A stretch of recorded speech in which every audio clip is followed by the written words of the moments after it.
The unintended child. The Carsons' home, a sprawling estate nestled in an affluent New Jersey suburb, was a place where perfection wasn't just expected. It was demanded.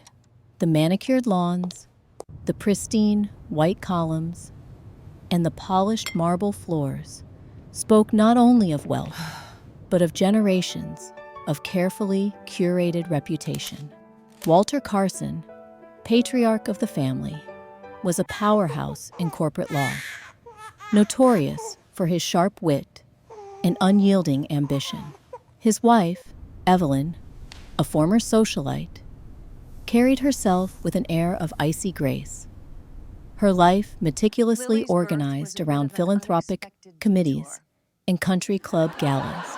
Together, they were the picture of American success, at least from afar. Their children, Marissa and Charles, embodied every expectation. I have two Academic incredible stars, children. Ivy League bound, charming in the public eye, and disciplined at home. But behind closed doors, cracks in this flawless facade were carefully concealed. Evelyn's third pregnancy, in her late 30s, was never part of the Carsons' master plan.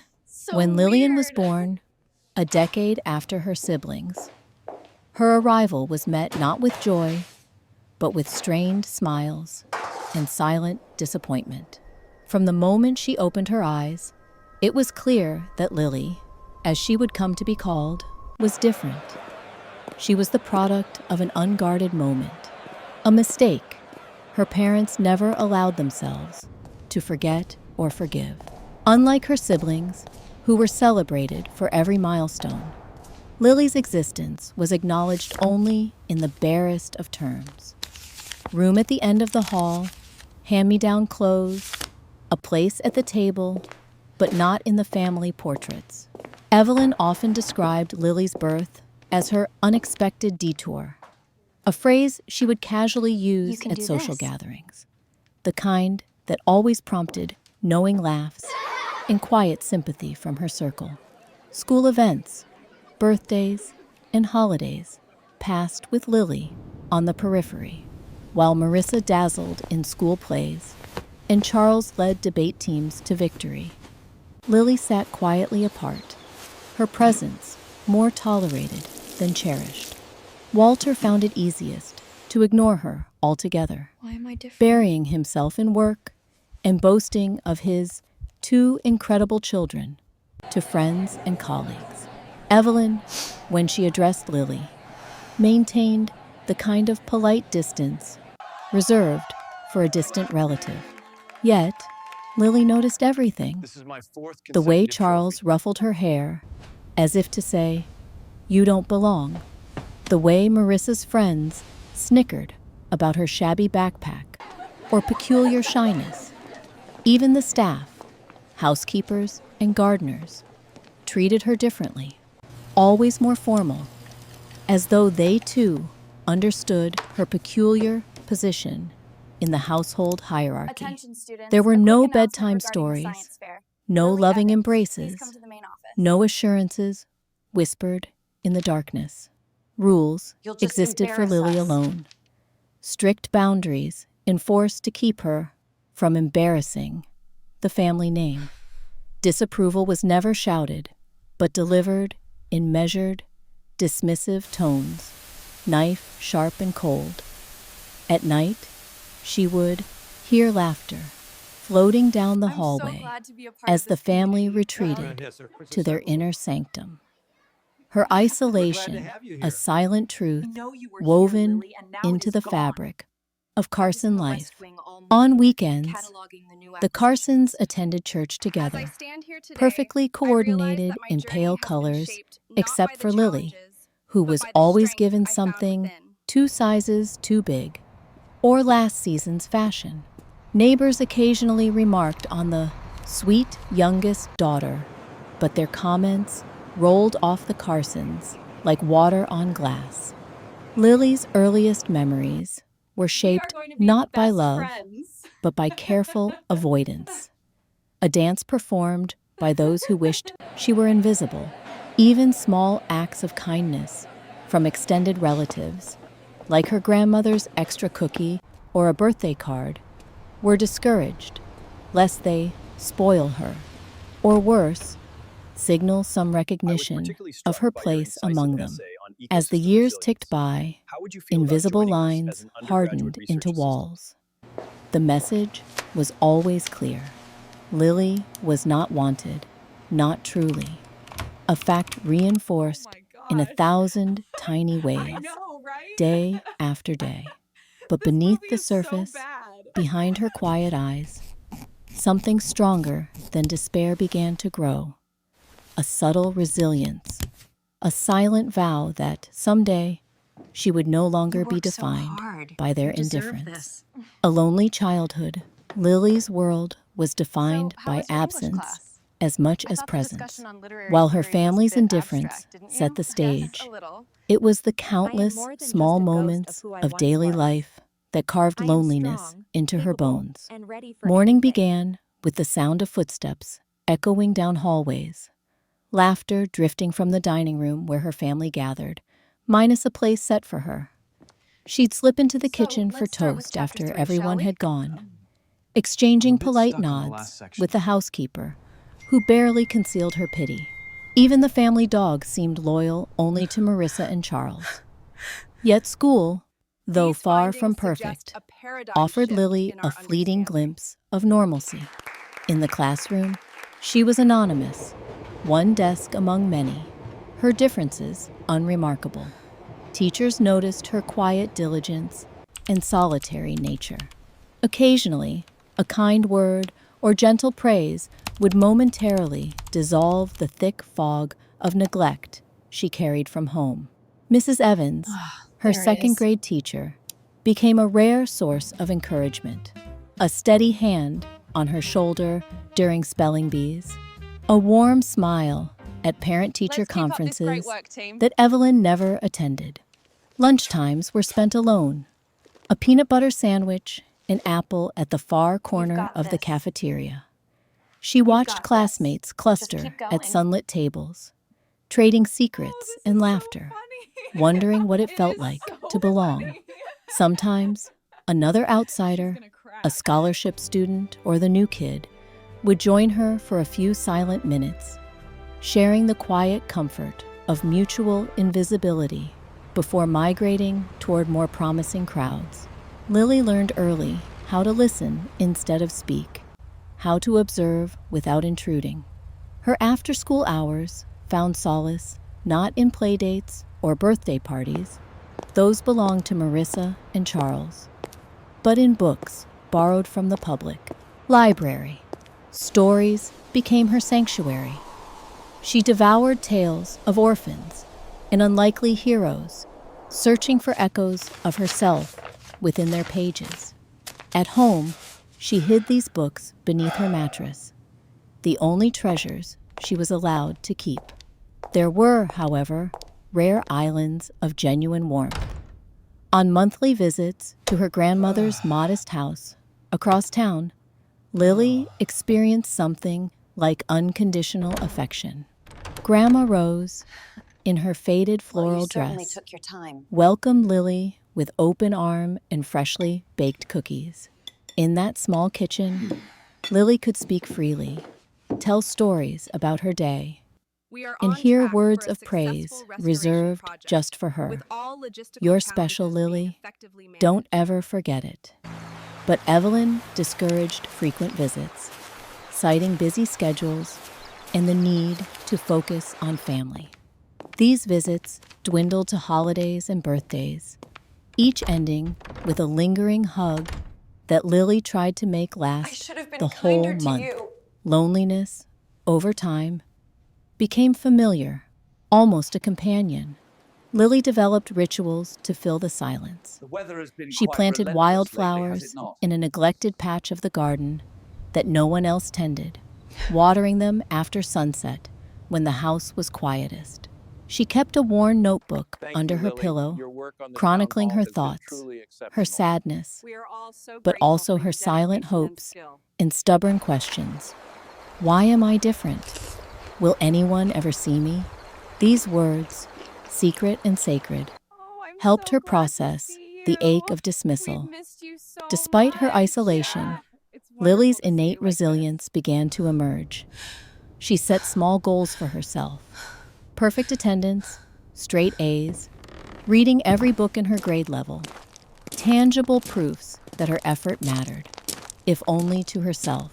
Small victories, an That A isn't plus allowed, on a Dad. math test, It's a conflict a of ribbon interest. in the Oh, I spelling understand. bee became islands of self-worth she clung to when all else felt insubstantial. Occasionally, she witnessed the contrast between her reality and her We are siblings' united charmed by a lives. common She goal, saw Marissa's birthday a shared parties vision for spill our onto the back future. lawn, watched Charles's We trophies must fill restore the old mantelpieces, standards. listened to her parents can recount bring their back older the children's glory. glories to guests and neighbors. The pride No on one their in the faces community was called him never first reflected in anymore. her direction. But somewhere deep inside Lily, a flicker of resolve grew brighter with each slight Hi, Lily. and each Hi, Lily. distancing gesture. She would not become invisible, not Yes, forever. I can arrange By the for a end of reputable elementary contractor to school, handle this at a Lily had discounted rate. mastered the art of self-reliance. She understood, painfully early, that to survive in her world, she would have to be both her own ally and her own audience. She vowed, I am so with the honored quiet to be here determination tonight as of we someone celebrate who our has always community. been overlooked, that her future would not be shaped by other people's indifference. First stand. For as long as Lily could remember, she had learned to survive by fading into the background, drawing as little attention as possible in a world that had seldom welcomed her presence. But adolescence brought a restlessness she couldn't suppress. With each passing year, can't. her mind sharpened, her resolve quietly hardening beneath the surface. Lily's grades soared. She poured herself into every assignment, finding refuge and purpose in academics, all the while hoping someone, anyone, might finally notice her for who she was. High school offered new challenges and, unexpectedly, glimpses it. of possibility. On her own initiative, I did it. Lily signed up for the science fair. Her project, a simple but elegant solution for water purification. Without fanfare I or was just family so support, jealous. she spent nights hunched over library books and internet articles. Her dedication catching the attention of Mrs. Sanchez, the chemistry teacher. Mrs. Sanchez became an informal mentor, encouraging Lily to present her work at the state level. Don't need your Lily's approval project anymore. took first prize, an achievement announced over the school intercom, one that sent a rare ripple of pride through her quiet heart. But at home, celebration was absent. I was That proud. same evening, the only Not in the way comment that her mother counted. made was a distracted, "Make sure you don't forget to do the dishes." Charles and Marissa barely looked up from their phones. The hollow silence Thank after her you. triumph stung more than outright cruelty ever could. The pattern repeated itself. Lily's application for an academic summer program was accepted on a full scholarship, thanks to her recommendation letters and high test scores. She I dreamed of forgive, spending July immersed in is it for their university sake labs with other or mine? talented students. But when Evelyn learned that Lily would need I am transportation willing to let the past and parental become signatures, past. she dismissed the boundaries. idea outright. "We have family plans. Thank you. Besides, those programs are for kids who need help. You'll just embarrass us." The application was crumpled and tossed in the trash before Lily could protest. The memory of watching her opportunity slip away, not by accident, but by her mother's deliberate act, burned in Lily's mind. That night, for the first time, her usual resignation transformed into something new, anger edged with clarity. She realized she couldn't rely on kindness or patience. If she wanted a future, she would have to take it for herself. No longer content with invisibility, Lily began to carve out space for herself in small but powerful ways. She found a part-time job shelving books at the local library, earning her own money for Thank the you first joining time. me. With her paycheck, she bought her own notebooks and supplies. Little things her siblings never thought twice about. She started volunteering at a community center after school, drawn into a network of people who valued her hard work and quiet intelligence. Beyond her family's walls, Lily built connections with teachers, a few fellow scholarship students, and older volunteers who listened without judgment. Their encouragement was subtle but unwavering, letting her believe in possibilities outside the Carson name. At home, her defiance was mostly silent. She no longer sought approval for her achievements and stopped informing her parents about every test, every award. The hand-me-down clothes and solitary dinners were still there. But Lily had outgrown the need for their validation. On one occasion, when blamed unfairly for a missing heirloom, she calmly confronted the accusation, reciting her whereabouts with measured composure. Evelyn's eyes narrowed, but for the first time, Lily didn't look away. With each confrontation, however small, Lily's confidence grew. By her senior year, she was applying to colleges in secret, meticulously gathering materials, applying for scholarships, and meeting deadlines without parental support. Every barrier forced her to become more resourceful. Every slight strengthened her determination. The obstacles she faced became the crucible in which her independence was forged. By the time graduation approached, it was Lily, not her siblings, who stood at the podium as valedictorian. As she delivered her speech, her voice was steady and clear, her eyes scanning a crowd that barely contained her family. The applause that followed belonged to her alone, the sum of years spent refusing to let indifference define her. That was the moment Lily chose her own future.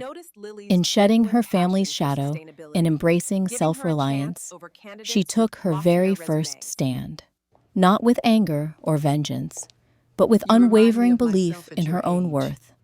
It would be only the beginning. Stepping into the world, the day Lily left the Carson household dawned unusually cold for late summer. She packed her bags in silence, as she always had, invisibly, folding thrifted clothes and a few well-worn paperbacks into a battered duffel bag. The house was as quiet as a mausoleum.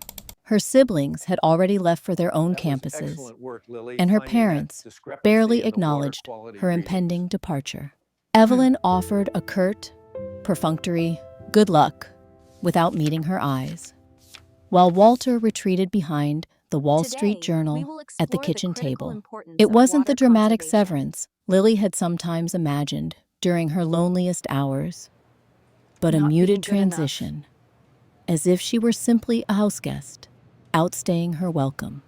She stared at the ornate banister, its lacquered wood gleaming in the morning sun, and realized she felt nothing. No fear, no regret, just a bone-deep readiness to leave behind the walls that had seen but never truly seen her. The drive to the university was short, made alone on a Greyhound bus that crawled through sun-dappled towns and sleepy suburbs. Lily gazed out the window, the landscape unspooling like a new chapter. The university loomed on the horizon, sprawling and unfamiliar, its red brick buildings and tree-lined walkways brimming with late summer anticipation. As she disembarked and shouldered her duffel, the weight hit her. She was finally on her own, beholden to no one but herself. First hours of freedom dorm. Life was both liberating and jarring. Her assigned roommate, Sydney, was a whirlwind of color and sound. Her side of the room a riot of posters, Polaroids, and throw pillows. Sydney greeted Lily with a wide grin and a stack of neon post-it notes, immediately proclaiming, "We're going to be best friends. I just know it." Lily smiled politely, still uncertain about how, or even if, she fit here. Everything was new. The clatter of voices in the hallways, the communal bathrooms, the buffet-style cafeteria, brimming with foods she'd only read about. She sampled pad thai for the first time, stood in awe before the bulging shelves of the campus bookstore, and wandered through bustling quads where students sprawled across the grass, unhurried and alive with laughter. Those first days, her independence felt both thrilling and fraught. She had no safety net, no money stashed away, no car, no parent to call if something went wrong. The scholarship that had granted her a place at this university covered tuition, books, and a meager meal plan, but little else. Lily started budgeting in earnest, tracking every expense in a tiny spiral notebook and searching campus bulletin boards for part-time work, navigating hardship. The first setback came quickly. The job at the library she'd hoped for had been filled while she was still settling in. The university's work-study placements were fiercely competitive. Even with her straight-A record, she was only one of dozens vying for a spot. Instead, she took the evening shift, bussing tables at a local diner a mile off campus. Good luck. Her feet aching by midnight, her hair perfumed with the sour tang of dish soap and fried onions. Lily learned to stretch every dollar. She skipped the overpriced lattes her classmates carried, It's a lovely evening, bought isn't thrifted it? sweaters at the Salvation Army, and rationed her meal swipes so she wouldn't go hungry by the end of the month. On the loneliest nights, she'd curl up with a library book and a cup of instant noodles, determined not to let the hunger, literal and otherwise, break her resolve. Sorry, you know. Still, she found I should have been unexpected kinder kindness to you. in the unlikeliest places. Mrs. Monroe, It's the always diner's someone owner, else's fault, isn't it? took an immediate liking to Lily, Lily, praising her work what do you ethic think I should do and now? slipping her extra slices of pie during late shifts. "You remind me of my own daughter," she'd say, her eyes kind, behind smudged glasses. A shy junior named Olivia, who tutored in the writing center, struck up awkward conversations after their English class. Bit by bit, the university began to feel less like an obstacle, more like I a am world truly she could sorry. belong to, finding mentors and friends. It was Forgive me. Professor Karim, in Introduction to Biology, who first recognized what Lily carried beneath her reserve. After reading Lily's incisive essay on We have to talk ecosystem about the resilience, situation. he called her into his office, I am not a sure cramped what you mean. space packed with dusty plants and research posters, and offered her a paid spot as an undergraduate research assistant. "This position isn't just for white coats and legacy admits. You know," he quipped, fixing Lily with an appraising look. "I need someone who asks smart questions and isn't afraid of hard work. Are you interested?" Lily could hardly contain her relief and gratitude.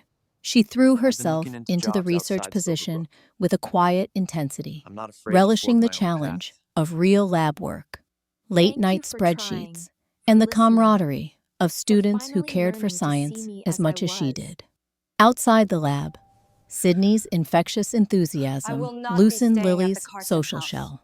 The two found a strange sort of balance. I want to build Sydney's a life friends with space eventually for all became that I Lily's, am, and on my evenings own were terms. sometimes spent watching cheesy movies or sharing Take care of midnight yourself, snacks on the Lily. dorm floor. Olivia, steady and empathetic, proved to be a confidant, someone who listened without judgment and cracked gentle jokes at just the right moment. These connections, however tentative, were the building blocks of a new, chosen family. For the first time, Lily experienced the slow blooming sorry to keep doing recognition this. I that she mattered just to don't know what people else to say. who expected nothing but her presence. New I think that's got challenges it. and small Sometimes it just takes a victories. bit of a knack to get these Adjusting old things back academically together. wasn't easy. Courses were rigorous. An imposter syndrome reared its head with every returned essay, every sharp critique scribbled in red ink.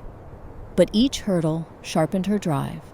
She organized study sessions, tracked every assignment, and asked for help when she needed it, something she'd never dared to do at home. Over time, professors began to remember her name. Classmates invited her to join their groups, and even the registrar's office receptionist greeted her with a familiar smile. One crisp October evening, as leaves spiraled down on the quad, Lily received her first A on a major exam. She sat quietly at her desk, letting the weight of the paper settle in her hands. No one had waited up to congratulate her, and there would be no celebratory dinner. But the pride was her own, unshared and undiminished. Growing self-reliance and hope. With every month that passed, Lily's world grew richer, broader, more hers. She strolled through city farmers markets on weekends, sampling apples and busking musicians, slowly coming alive to the rhythms of independence. She started volunteering at the Community Outreach Center, tutoring local high school students, seeing echoes of her younger self in those who hungered for opportunity and encouragement. Though loneliness lingered at edges, birthdays passing quietly, holidays spent reading in near-empty dorms, it couldn't consume her. She built rituals that stitched joy into her days.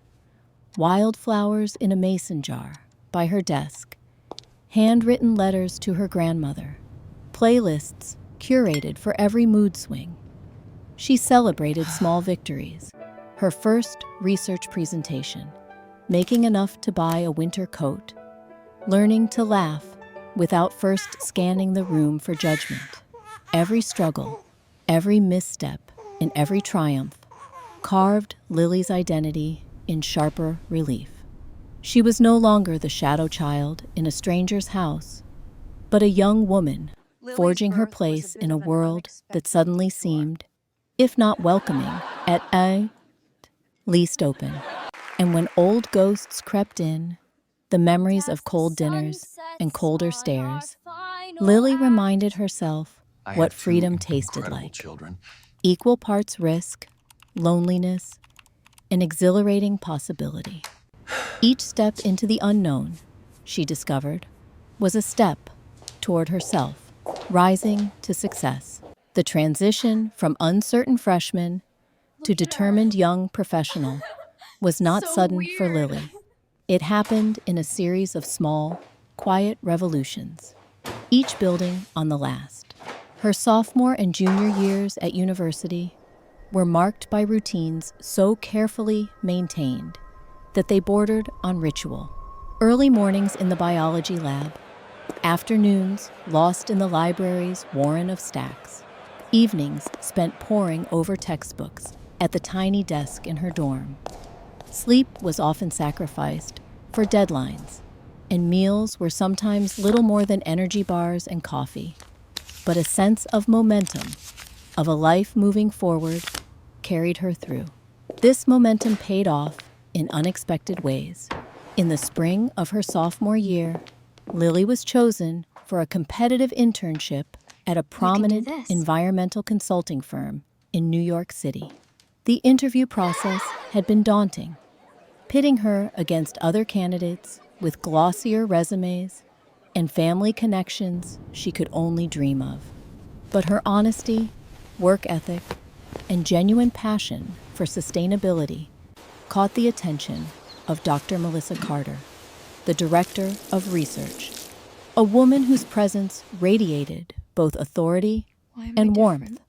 "You remind me of myself at your age," Dr. Carter had said during the final interview, her eyes flickering with something close to pride. "Only you're braver." New York was a world away from campus life. Lily's first weeks were a blur of subway rides, frantic note-taking in meetings, and late nights compiling data sets in a tiny apartment she shared with 2 other interns. She sometimes felt invisible among the city's millions, but she also loved the anonymity. There was a freedom in being both no one and anyone, all at once. Outside of work, she explored the city with wide-eyed fascination, jotting down observations about people and city life in her ever-present notebook. Her tasks at the firm began small, organizing research results, fact-checking reports, calibrating instruments. But Lily's meticulous attention to detail, already well honed by years of relying solely upon herself, quickly set her apart. She discovered an error in water quality readings from a client facility, catching a chemical imbalance other staff had overlooked. Dr. Carter called her into her office to commend her, and from then on, trust was extended for larger projects. By the end of the summer, Lily was co-authoring a preliminary study on the impact of urban runoff on aquatic life. Her name printed for the first time under the byline of a respected environmental journal. It was a fleeting thing, a line of text among many, but for Lily, it felt monumental. Her family never knew about the publication, but the support from her mentor and newfound friends in the field meant more than any stolen glance from back home. When autumn arrived and Lily returned to campus, she carried herself differently. The old insecurities, the ghostly echoes of not being good enough, of being invisible, still surfaced at times. But she had counterweights now, memories of success that were entirely her own. She took on leadership roles in her university's environmental club, organized community cleanup events, and even led a workshop for local high school students on water conservation. Her shy confidence transformed into quiet leadership, marked by an ability to rally others around a shared purpose. Financial struggle still haunted her. Student loans loomed, and she worked 2 jobs, tutoring underclassmen and continuing her shifts at the diner. But the stress, though real, didn't consume her the way it once had. Lily budgeted with fierce discipline, saved every dollar she could, and learned to measure her worth in increments of hope rather than setbacks. With Dr. Carter's encouragement, Lily applied for a national undergraduate research fellowship. The application process was brutal. Essays, interviews, hours spent compiling her resume and perfecting her research proposal. On the day the recipients were announced, Lily sat in her favorite spot under an old elm on the university lawn, clutching her phone and barely breathing. The email arrived. "Congratulations, Ms. Carson. We are pleased to award you the 2025 Green Futures Fellowship." Tears sprang to her eyes. Tears of victory, not pain. The fellowship changed everything. It paid for her senior year tuition and provided a modest stipend, There it is. freeing her from the pressure of working multiple jobs. More than that, it opened new doors. Lily traveled to conferences, Boston, Seattle, San Diego, sharing her research, forming professional connections, and realizing for the first time that she was respected by her peers. At one event, a renowned scientist complimented her study's methodology and invited her to collaborate after graduation. She no longer felt like an outsider. Her story was no longer just one of overcoming adversity. It was one of skill, resilience, and undeniable talent. In the spring semester, Lily dedicated herself to her thesis, an ambitious project analyzing the long-term effects of industrial contamination on local river ecosystems. She led a small research team, learning to delegate, mentor, and even lean on others, skills that didn't come naturally after a lifetime spent as her own best ally. Her results received top marks, and her advisor introduced her at commencement as a leader, a thinker, and an inspiration to all who have had the privilege to watch her journey. Personal life, meanwhile, was finally blossoming. She formed deep bonds with Olivia and Sydney, her old roommates, who became her first true friends. The kind who remembered her birthday, who cheered for her successes, and who offered gentle shelter on tough days. Their apartment became home base for late-night talks and impromptu celebrations. The echoes of laughter, a balm to years of silence. Lily's grandmother, too, remained a steady heartbeat of encouragement, sending handwritten letters from New Jersey and boxes of homemade cookies before big exams. These gestures, as always, reminded Lily that love, even if imperfect or rare, could be enough to light a way forward. Yet success brought new challenges. With visibility came expectation and the pressure to represent more than herself. As a first-generation college graduate, as a woman in STEM, as someone whose path had not been smoothed by privilege. But Lily faced these with the same measured resolve she'd honed since girlhood. She knew for the first time that she belonged, not for what she might prove to others, but for all she had already done for herself. As graduation approached, Lily stood at the threshold of a life she had built brick by brick, each hardship forming a solid foundation beneath her feet.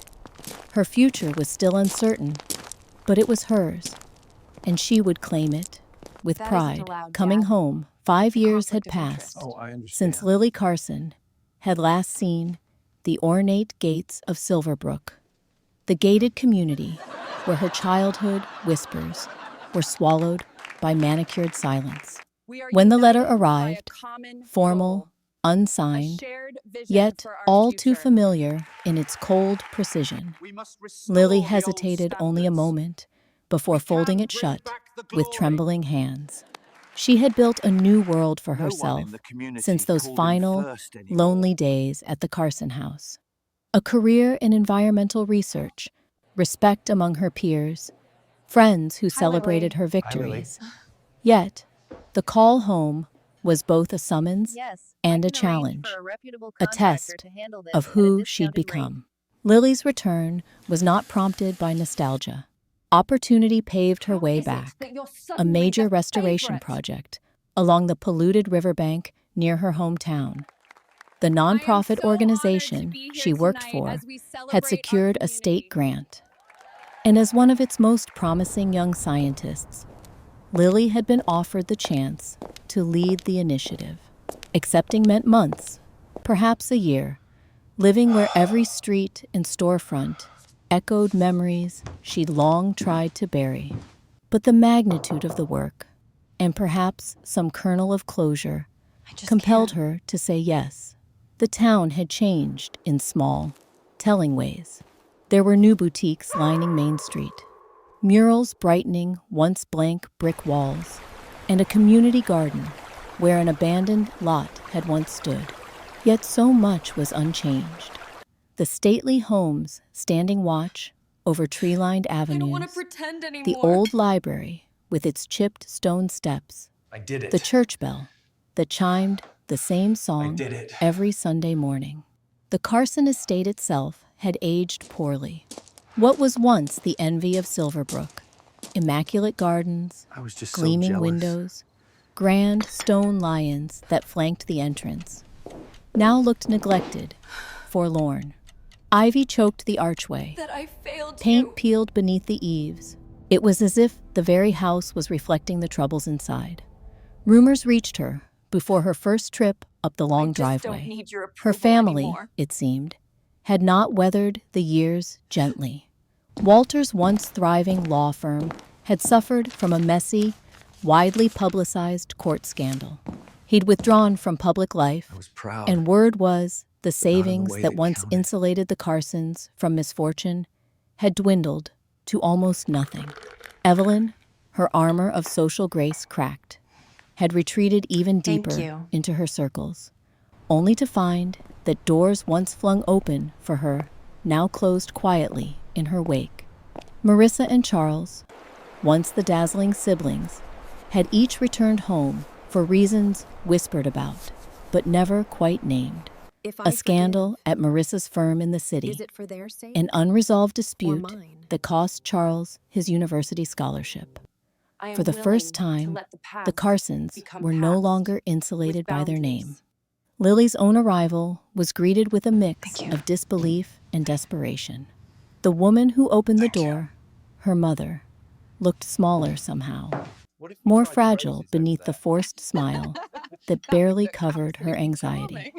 Well, you certainly took your time, Evelyn managed, her voice brittle. Years of distance hung between them, awkward and unspoken. I came as soon as I could, Lily replied, her tone measured, neither cold nor conciliatory. They stood together in the foyer, surrounded by outdated portraits and trophies that bore only Marissa's and Charles's names. Family dinners were no longer grand affairs. Now, they gathered in the smaller breakfast nook, Lily, her parents, and occasionally her siblings, whose visits were sporadic. Conversation was stilted, orbiting around surface topics: weather, the fluctuating value of the house, Evelyn's disappointment with local gossip. No one acknowledged the obvious gulf, nor the unspoken reason for Lily's presence. The restoration project, it was agreed, was good publicity for the Carsons, even if the notion was an uncomfortable reminder that their social capital was waning. Working on the riverbank quickly absorbed most of Lily's energy. She relished the autonomy of her role, managing logistics, speaking with local volunteers, presenting updates to city officials. Her success was measured not in press mentions, but in revitalized habitats, in the way neighbors came together to tend saplings and pull trash from the water. It was meaningful work, and the town seemed to recognize Lily's skill and integrity in a way her family never had. But as days passed, Lily couldn't avoid the drumbeat of her family's slow unraveling. Farewell. Walter spent his days shuffling papers in his study, emerging only for meals. Marissa and Charles, at odds with their own disappointments, alternated between blaming others for their misfortunes and seeking Lily's advice in moments of vulnerable candor. Even Evelyn, who had once wielded composure like a blade, grew quiet in Lily's presence. Her accusations softened to weary sighs. Gradually, uncomfortable truths began to surface. One morning, Marissa stopped Lily in the hallway, voice trembling. "I'm sorry. You know, I should have been kinder to you." But the words felt incomplete, like a confession rehearsed but not yet believed. Charles, alone in the den one rainy afternoon, almost admitted to his envy of Lily's resilience before swallowing his pride and changing the subject. It wasn't triumph or vindication that Lily felt as she witnessed her family's hardship and reckoning. Instead, a complex mix of emotions took root: pity, detachment, fear of repeating old patterns, but also an undeniable sense of power. The first stirrings of agency in a place where she'd always been voiceless. The outside world, too, responded differently now. Town elders praised her restoration work at town hall meetings. Neighbors that had once dismissed her presence now greeted her warmly at the coffee shop. Even journalists covering the river project mentioned local scientist Lily Carson with respect that her family had never allowed to grow within their walls. It was not lost on Lily that for the first time, her name had value independent of her family legacy. Despite long days, Lily often delayed Not her being good return to the enough. Carson house, choosing instead to eat takeout by the river or linger in the town square. Sometimes, Olivia or Sydney would visit, traveling from the city to see their old friend Yes, and I marvel at understand her the importance of transformation. highlighting the These methodology. evenings I've stitched been joy refining it all and week. belonging back into the fabric of her life. Not every day was free from pain. Ghosts of the past lingered, old bedrooms filled with shadows and memories of neglect, the awkward silences of family meals, the expectation that she might somehow This research fix has what had been fundamentally shifted broken our long understanding before of her oceanic return. ecosystems Yet, and their resilience. Lily also found herself softening, Lily, your sometimes even methodology is aching truly for outstanding, reconciliation, and I'd be honored to not have you because her join my family lab after deserved your it, graduation. but because she Here's finally where we need to understood focus. that forgiveness was a gift We could adjust this she could give parameter. herself to. Yes, that makes As sense. winter edged close and the riverbank leader, bloomed with a new thinker, life, and an Lily realized inspiration. her journey home had never really been about the Carsons at all. It was about facing each piece of her past with strength and measured compassion, refusing to let old wounds guide her future. She was no longer a powerless child, but a woman standing on her own terms, ready to decide, at last, where her heart truly belonged. Silent scheme. Bitterness had never been Lily's weapon of choice. But as weeks in Silverbrook stretched into months, the old wounds stirred beneath the surface, stubborn and throbbing. She had come home out of duty and professionalism, but neither time nor distance had fully healed the ache of her family's years of neglect. Yet, it wasn't rage or overt confrontation that simmered inside Lily.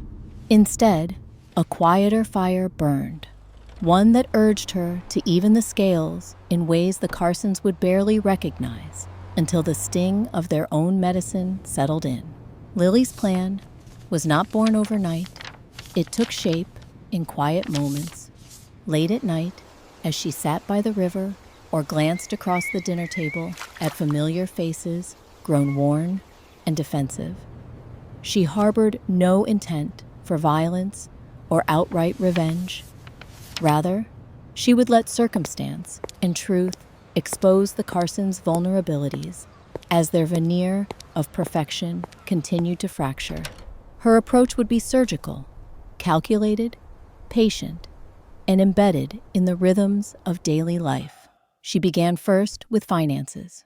When Walter sheepishly asked about potential donors or supporters for the family's dwindling affairs, hoping to parlay his daughter's growing local fame into a means of recovery, Lily politely declined.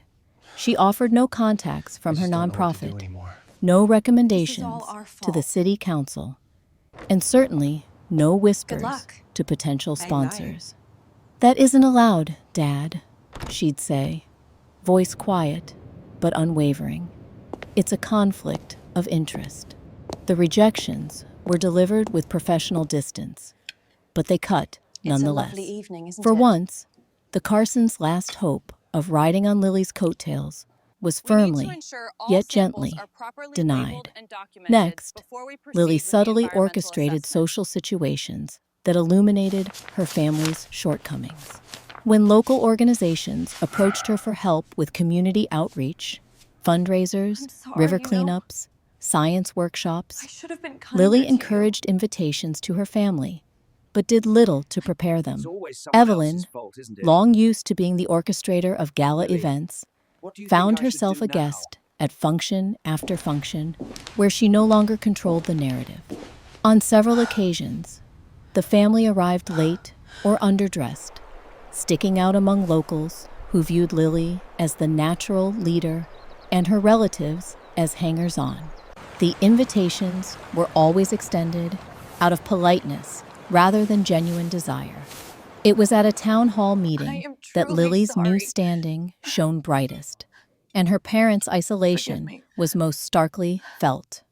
She was invited to present updates on the river project to a packed audience of residents and officials. As she clicked through We have to slides, talk about this speaking situation. with assurance and heart, I am Lily not sure caught the what you looks mean. exchanged in the crowd. Admiration, respect, sometimes even awe. When Walter followed her with a clumsy pitch about restoring the old standards and reclaiming the town's glory, his words fell flat. Afterwards, people clustered around Lily, thanking her, asking advice, eager to hear her vision, while her parents hovered awkwardly at the margins, unacknowledged and unnecessary. Her siblings, too, felt the shift. Charles sought out Lily on a rainy afternoon, grumbling that no one in the community called him first anymore. Not unless they think you'll show up. I will not be staying at the Marissa Carson watched house. from a distance as former acquaintances slipped past I her want to build to a greet life Lily, with space their for all smiles that I am, reserved on my for the own sister terms. they once dismissed as invisible. Take care of Where yourself, once Lily. Marissa and Charles had wielded social power as a shield, they now realized that shield had crumbled and that the warmth of acceptance belonged to Lily alone. But Lily's efforts were not without moments of compassion. When a family crisis struck, a burst pipe that flooded the kitchen, I'm sorry for to which keep neither doing this. Walter nor just don't Charles know what else to could say. afford a proper repair, Lily quietly arranged for a reputable contractor from town to handle the job at a discounted rate. She didn't offer to pay the bill, but her calm instructions ensured the work was done right. Later, You should have she seen it. overheard her siblings bickering about who should have called her first, and a sliver of guilt pierced her resolve. Even in her silent pushback, Lily found it hard to fully sever the strands of kinship. Yet, what truly stung the Carsons was the newfound kindness in Lily's world. The neighbors who brought her homemade pies, the volunteers who called out her name in the supermarket, even the elderly librarian, Mrs. Hatley, who had watched the children grow up, now reserved her most Lily, affectionate greeting you are for braver Lily. than the Her legacy family it is. noticed, and their discomfort grew. Evelyn once cornered Lily, cheeks flushed. "How is it," she demanded, "that you're suddenly the favorite?" Lily simply shrugged, refusing to offer an explanation that would wound her further. The biggest blow landed at the annual summer festival, an event Evelyn had once presided over with regal authority. This year, Lily was given the honor of delivering the opening remarks and lighting the ceremonial lanterns. The town's applause was thunderous, the sense of belonging almost intoxicating. The Carsons stood off to the side, unsure whether to cheer or retreat. Their former allies, now merely acquaintances, their influence was little more than a memory. Despite these victories, Lily's conscience was far from clear. She often questioned her motives, replaying each decision late at night in her rented apartment above the bakery. Was her quiet maneuvering justice or bitterness masquerading as fairness? Did letting life teach them a lesson count as cruelty if she was simply stepping aside, refusing to prop up their pride and pretense? The line between accountability and vengeance was thin, and she found herself wavering on it more often than she cared to admit.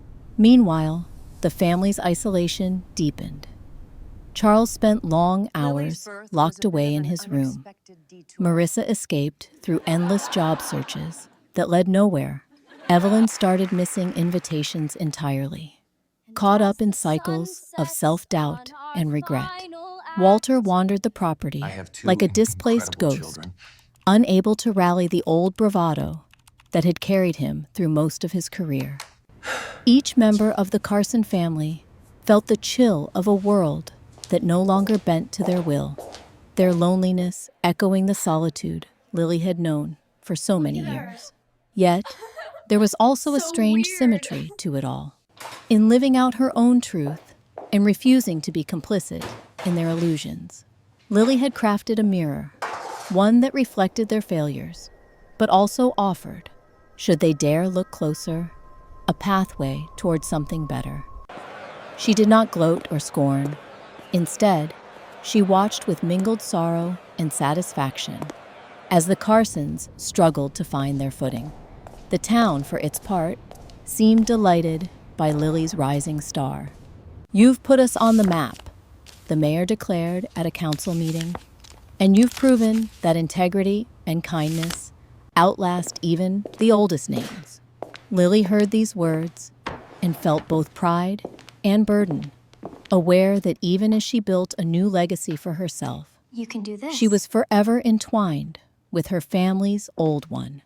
As summer faded and the leaves began to turn gold, Lily realized her silent scheme had achieved its aim. Her family, forced at last to taste the isolation they had once inflicted on her, stood at a crossroads, humbled, and perhaps, if they allowed it, ready to change. As for Lily, she wrestled with her own heart, torn between vindication and the hope that this painful lesson might lead, one day, to understanding. Confrontation and regret crept quietly into Silverbrook, painting the riverbanks gold and crimson, softening even the sharp edge of the wind. Inside the Carson house, change lingered, not with celebration, but in a slow, awkward thaw. A series of uneasy silences and glances waited with words unsaid. For months, the family had circled one another delicately, as if each day might finally lift the curse of old wounds. But the damage that had once seemed like an immutable part of the Carson legacy now felt sharp and exposed. Lily's silent withdrawal of support, her steady success, and the town's shifting admiration had all done their work. In the chill of late October, the remaining pretense began to falter. It was Marissa who broke the fragile equilibrium one evening over dinner, her fork clattering against her plate, tears brimming in her eyes. "I don't want to pretend anymore," she whispered, her voice cracking. "We hurt you, Lily. I hurt you. All those years, I saw it. I'm sorry."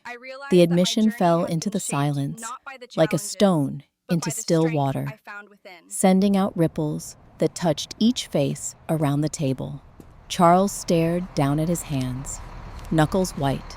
Evelyn drew a sharp breath, blinking rapidly.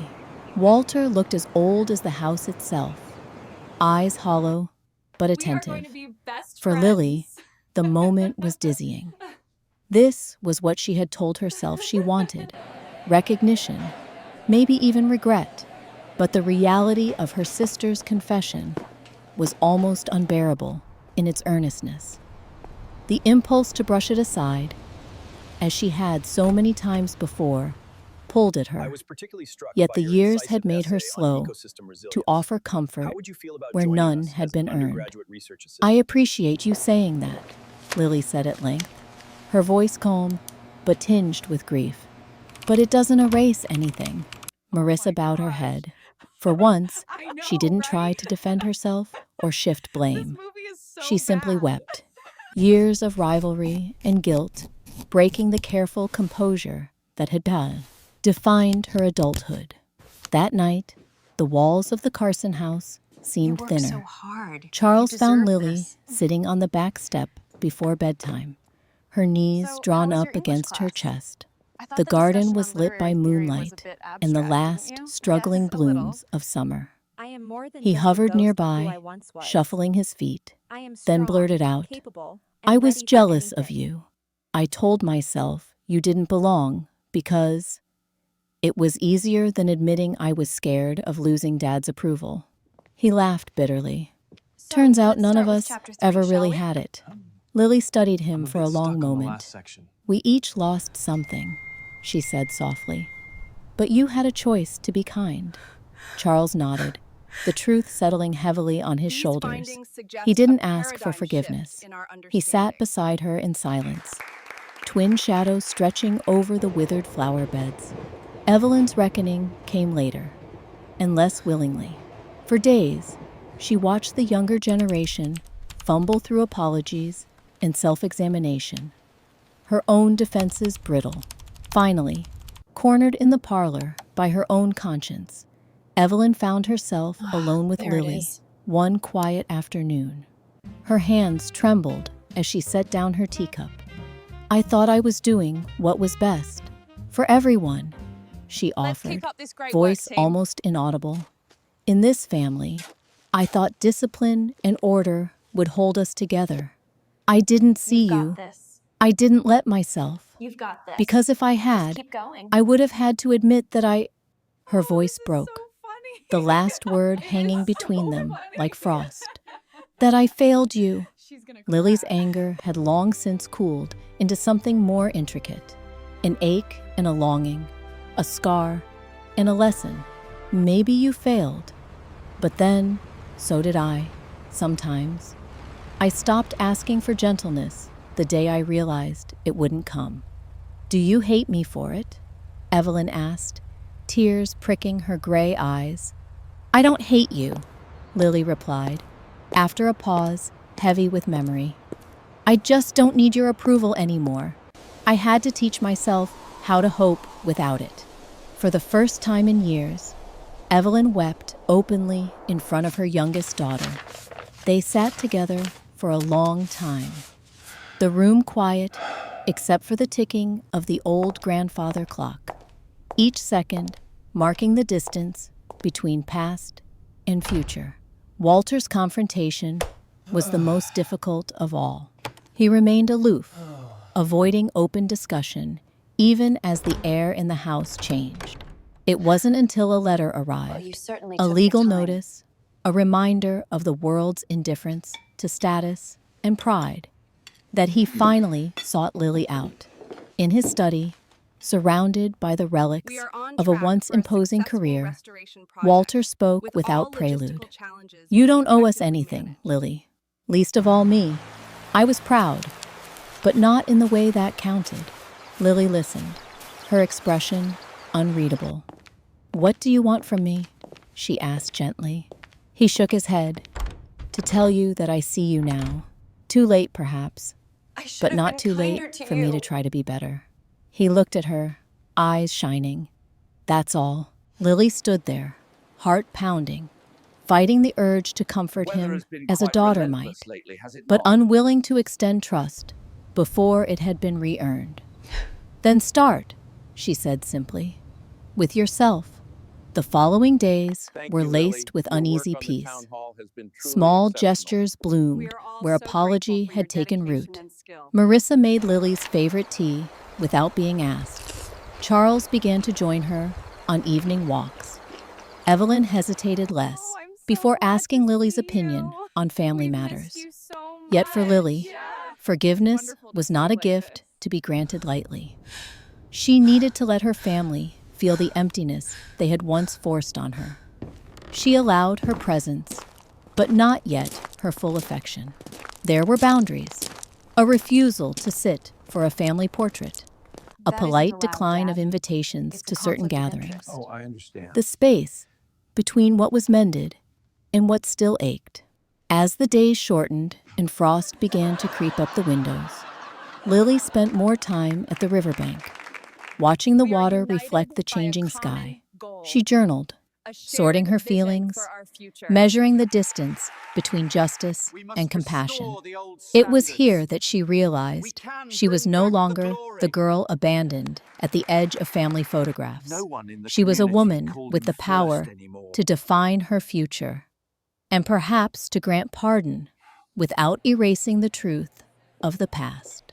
Around her, the Carsons kept trying. Some days were clumsy, with old habits surfacing, intentions fraying. But other days were almost ordinary. Shared laughter over dinner, soft disagreements about small things, the shared relief of burden, finally spoken aloud. In this slow, imperfect reckoning, Lily discovered the beginnings of peace, strung together by regret, honesty, and the quiet bravery to face each other at last. Forgive or not, the house sat quietly beneath the weight of winter skies, its every window glowing faintly in the early dusk. Inside, the Carsons moved about softly, their interactions tentative, careful to avoid reigniting dormant wounds, but sensing an unfinished reckoning in the chill air. For weeks after the first confessions, there had been gestures of goodwill, cautious attempts at healing. Yet, beneath the half-repaired bridges and shared silences, a single question lingered. Could they ever truly be forgiven? For Lily, the question did not belong to her family alone. It lived inside her as well, twisting in circles through every sleepless night and every moment she caught her reflection, older, wiser, but still haunted by the child who had pressed her soiled head to cold bedroom windows, hungry for affection that never came. Now, the act of forgiveness felt less like a grand gesture and more like a mountain, its summit lost in cloud. She wanted peace, but what kind of peace would come if it meant swallowing her own history? One evening, Marissa appeared at Lily's door, bundled in an old cardigan. Her eyes, once so haughty, then so apologetic, were uncertain. "Would you come downstairs? There's something we'd like to say." The tone was humble, unlike their ritualistic family meetings of the past. Gathered around the small living room, the Carsons waited. Walter sat rigidly on the edge of the sofa, Evelyn with her hands twisted in her lap, Charles lingering by the fireplace, gaze fixed on the dying embers. It was Marissa who broke the silence. "We know we can never undo what we did, or failed to do," she said softly. "But we are asking you, please, Lily, is there any way forward for us? Please tell us what you need." Their words did not sound like a command or strategy. For the first time, Lily saw not the architects of her isolation, but simply people, flawed and deeply afraid of losing whatever chance remained to become something better. She listened without interrupting as Charles echoed Marissa's plea. "I'm not good with words. I never have been. But I want to be your brother, if you'll let me. Not just in name, but in spirit." Evelyn's composure cracked completely. Tears spilled over as she whispered, "I was so afraid of failing. I became blind. I can't expect you to trust me, but I want to try, every day, to make things right." Walter's voice was last and lowest. "In all my years, I never thought I could be humbled in this way. I'm sorry for being proud, for building walls instead of bridges. If nothing else, I want you to know I see you now. I wish I always had." For a long time, Lily sat in silence, the fire's light trembling on the edges of her vision. Old pain and anger rose up. How many times had she waited for these words, only to be disappointed? How many years had she spent tending her own wounds without hope of kindness? Still, something was different now. The apologies sounded raw, stripped of excuse, not made to absolve themselves, but to acknowledge her suffering. The room swam with expectation. But Lily did not rush her reply. Instead, she excused herself, wrapping a shawl around her shoulders and stepping out into the night. The air was crisp, stars scattered above, like flecks of cold hope. Her footsteps carried her to the riverbank out behind the house, where ice rimmed the reeds and the world felt honest in its quiet. She let herself remember, truly remember, her journey. The girl so alone, she sought comfort in wildflowers and library books.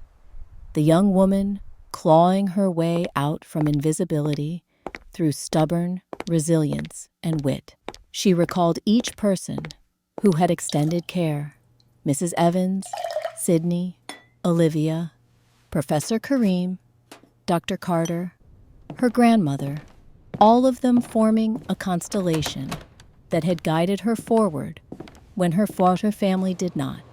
Were her parents' tears and regrets reason enough to let go?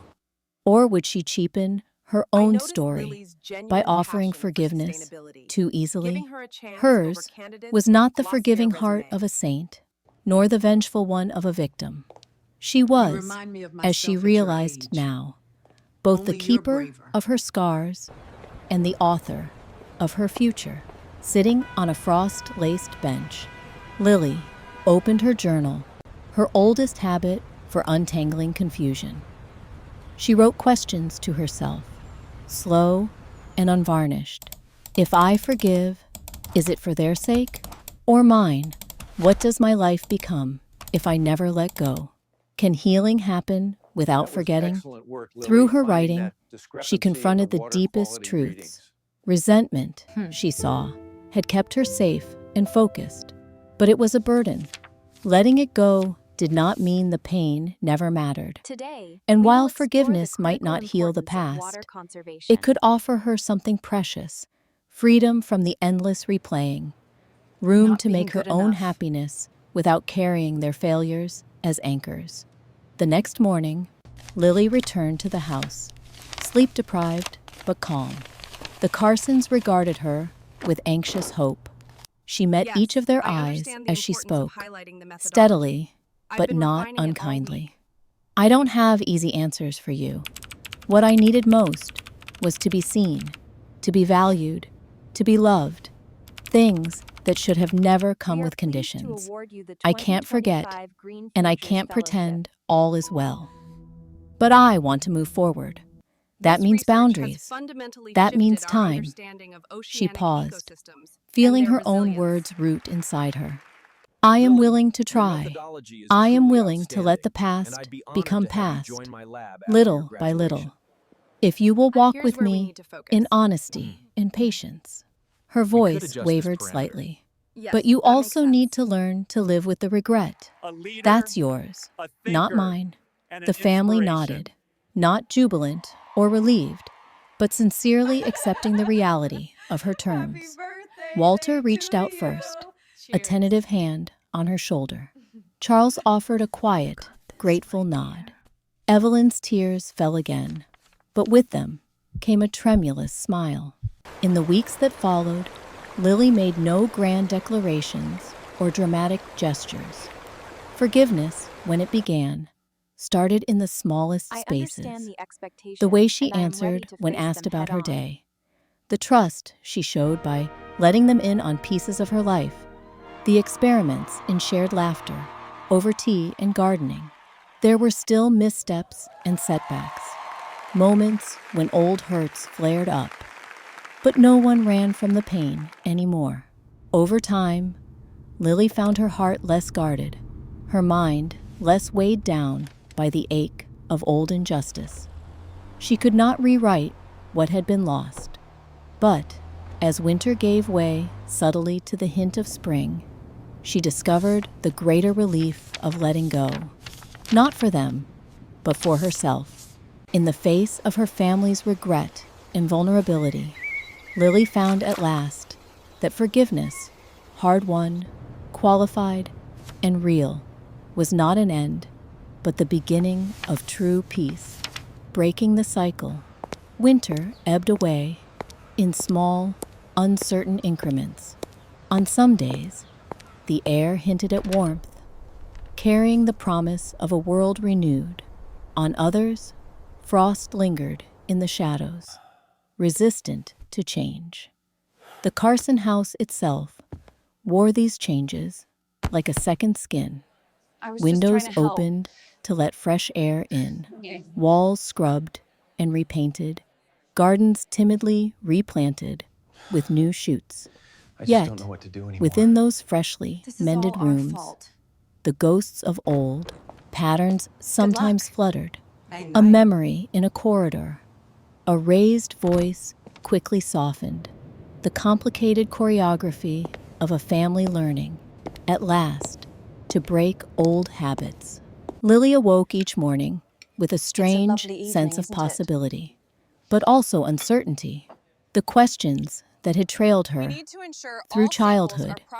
Did she belong? Would she ever be enough? Had faded, no longer heavy with pain.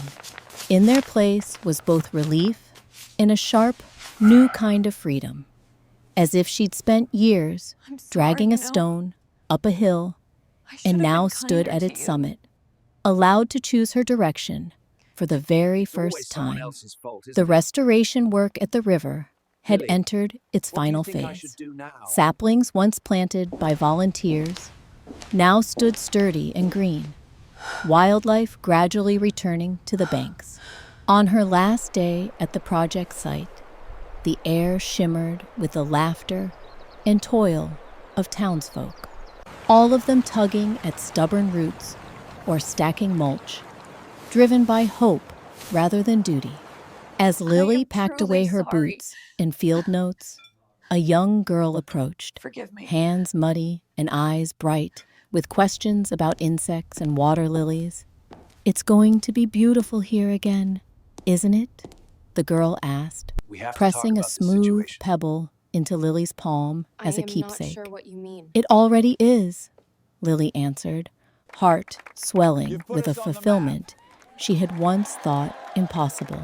That evening, the town hosted a celebration in the community center.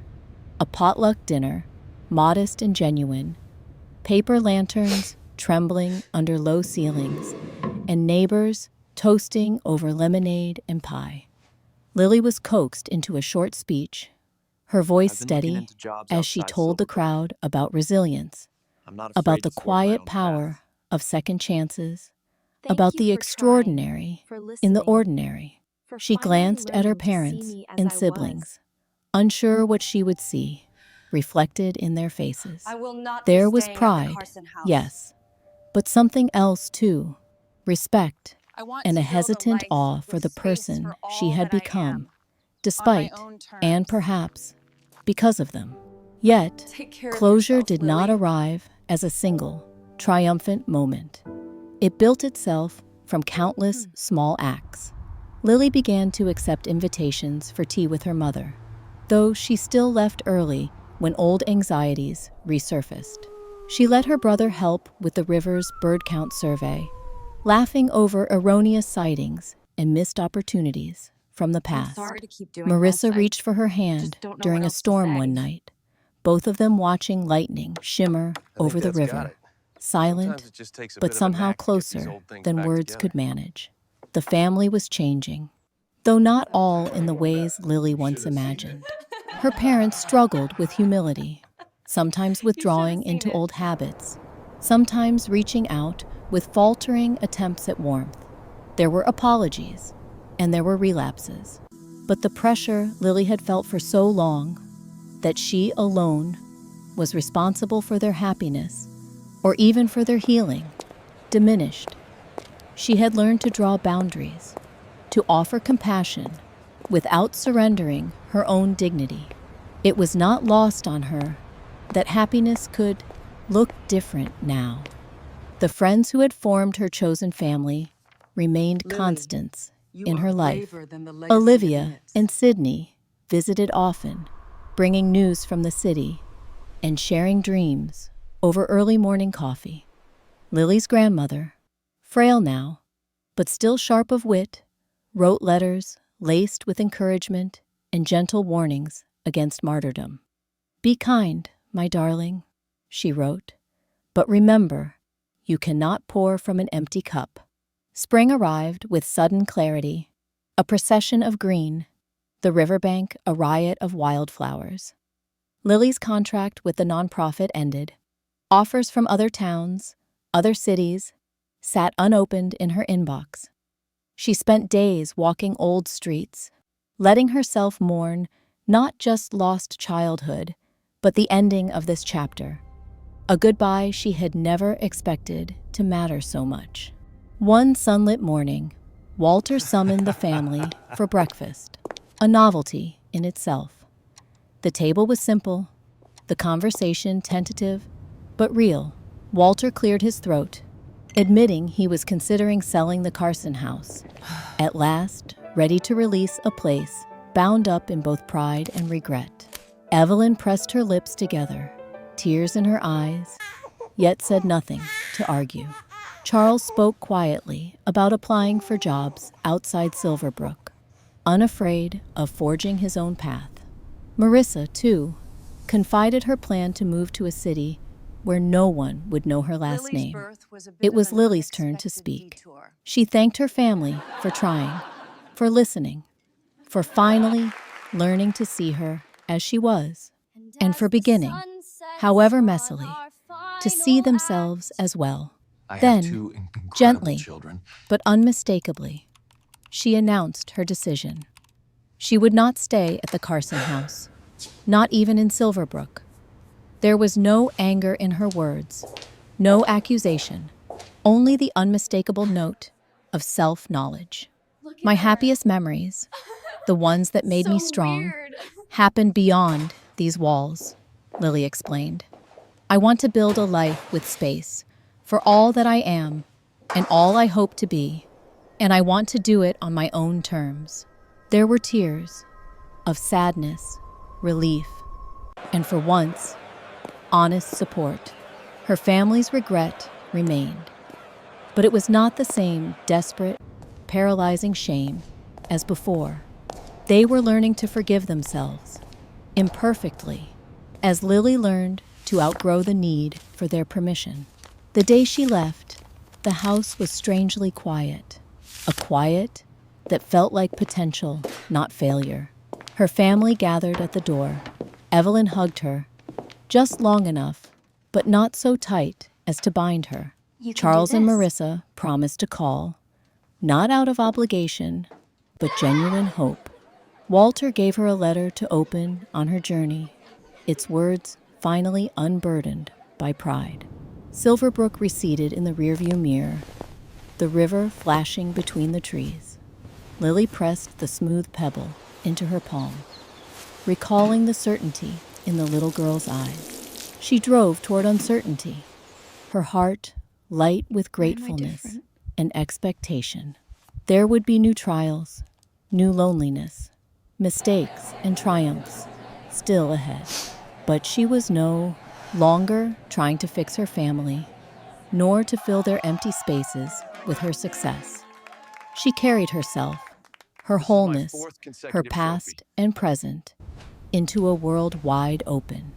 In breaking the old cycle, Lily did not erase her history, nor magically right every wrong. What she claimed, instead, was the freedom to choose, to leave the door open, but not wait by it forever, and to let happiness be defined day by day by her own kindness, courage, and daring hope.